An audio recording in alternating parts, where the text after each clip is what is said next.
আসসালামু আলাইকুম friends, welcome back to my দেশি রন্ধন চ্যানেলে সবাইকে স্বাগত।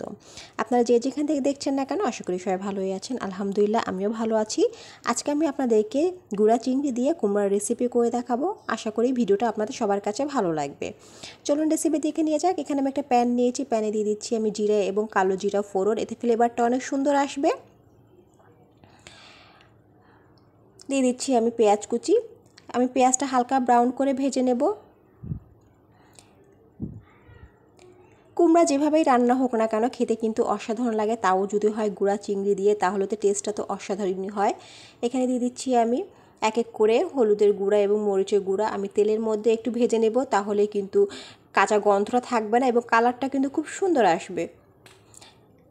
দিয়ে দিচ্ছি আমি পানি দিয়ে একটু কষিয়ে নেব।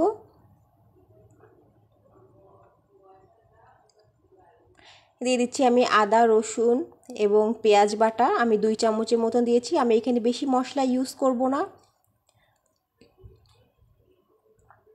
আমি মশলাটা ভালো করে একটু কষিয়ে নিব সুন্দর করে। মশলাটা যত সুন্দর করে ভাজা যাবে খেতে কিন্তু অসাধারণ টেস্ট হয় এবং এই রেসিপির কালারটা কিন্তু খুব সুন্দর আসে। দিয়ে দিচ্ছি আমি জিরার গুঁড়া, আমি 1/2 চামচের মতন জিরা গুঁড়া দিয়েছি এবং দিয়েছি স্বাদ মতন লবণ। মশলাটা আমার সুন্দর করে কষানো হয়ে গিয়েছে ফ্রেন্ডস। দিয়ে দিচ্ছি আমি এবার চিংড়ি মাছ। এখানে আমি গুঁড়া চিংড়ি মাছ নিয়েছি। এই চিংড়ির টেস্ট কিন্তু অসাধারণ, একদম এতটাই ঘ্রাণ যে দেওয়ার সাথে সাথে চিংড়ি মাছের ঘ্রাণটা কিন্তু পুরো ঘরেই ছড়িয়ে গিয়েছে। আমি সুন্দর করে মশলার ভিতর চিংড়ি মাছটা কষিয়ে নেব। আমার কাছে কুমড়ার আর রেসিপিটা খুব ভালো লাগে। আমার কাছে কুমড়ার তরকারি যেভাবে রান্না হোক না খেতে খেতে কিন্তু অসাধারণ লাগে। এখানে দিয়ে দিচ্ছি আমি আলু। আমি আলুটা কিন্তু হালকাভাবে একটু ভেজে নিয়েছিলাম। আমি এখানে বড় সাইজের 3টা আলু দিয়েছি। আলু না দিলে হয় না, ঠিক আছে। আমার কাছে আলু প্রত্যেকটা সবজিতেই আমাকে আলু দিতে হয়, কারণ আমার কাছে আলু খুবই ভালো লাগে। বাসার সবাই আলু পছন্দ করে, সেখানে আমি আলুটা কিন্তু আগেই একটু ভেজে নিয়েছি। এবার হচ্ছে আমি সামান্য একটু পানি দিয়ে আলুটা একটু সেদ্ধ করে নেব। যেহেতু কুমড়া দিয়ে করব, কুমড়াটা কিন্তু অল্প সময়ের মধ্যেই সেদ্ধ হয়ে যায়।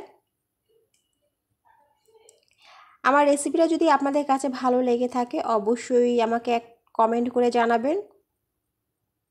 আমি ঢাকনা দিয়ে প্রায় 5 মিনিটের মতন রান্না করে নেব। আমার আলুটা কিন্তু সেদ্ধ হয়ে গিয়েছে ফ্রেন্ডস। আমি ঢাকনা তুলে আমি আপনাদেরকে দেখাচ্ছি কতটা পারফেক্টলিভাবে আলুটা সুন্দর করে সেদ্ধ হয়ে গিয়েছে। যেহেতু আমি আলুটা কিন্তু একটু বড় বড় করে কেটেছি।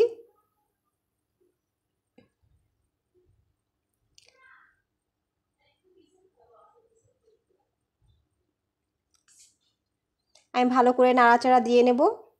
এই পর্যায়ে অ্যাড করছি আমি কুমড়া। কুমড়াটা কিন্তু আমি স্লাইসটা কিন্তু একটু বড় করেই করেছি, দেখেই কিন্তু বুঝতে পারছেন। আমি অনবরত ভালো করে একটু নাড়াচাড়া দিয়ে নেব।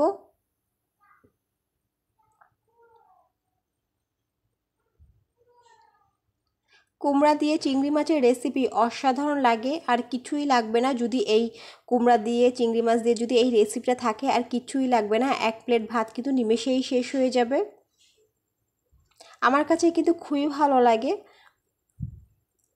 দিয়ে দিচ্ছি আমি 4-5টা কাঁচামরিচ। আপনারা যে যেমনটা ঝাল খেতে পছন্দ করেন তেমনটাই ঝাল দেবেন।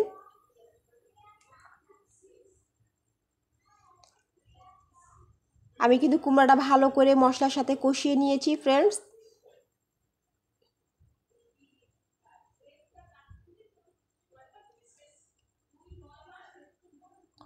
আমার এই কুমড়ার রেসিপিটা কিন্তু কালারটা কতটা পারফেক্ট হয়েছে দেখেই কিন্তু বুঝতে পারছেন। এই পর্যায়ে অ্যাড করছি পানি। আপনারা যে যেমনটা ঝোল রাখবেন ততটুকুই পানি দেবেন। আমি আমার প্রয়োজন অনুযায়ী পানিটুকু দিয়ে দিয়েছি। ঝোল যতটুকু রাখবো ততটুকুই পানি দিয়েছি। আমি ভালো করে নাড়াচাড়া দিয়ে নেব।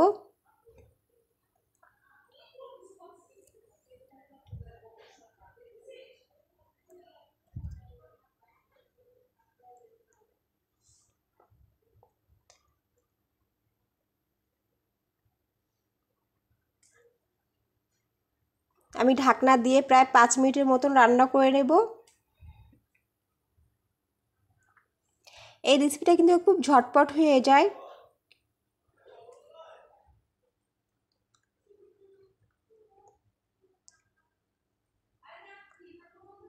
ঢাকনা খুলে আমি একটু ভালো করে নাড়াচাড়া দিয়ে নেব।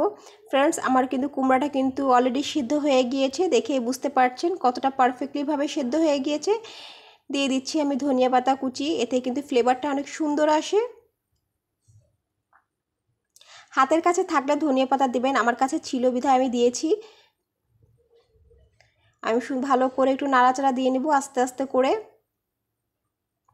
তৈরি হয়ে গেছে আমার গুঁড়া চিংড়ি দিয়ে কুমড়ার রেসিপি। একদম ঝটপট করে কুমড়ার রেসিপিটা করেছি। ফ্রেন্ডস, আমার ভিডিওটা যদি আপনাদের কাছে ভালো লেগে থাকে অবশ্যই চ্যানেলটি সাবস্ক্রাইব করে পাশে থাকবেন এবং কমেন্ট করে জানাবেন রেসিপিটা কেমন হয়েছে।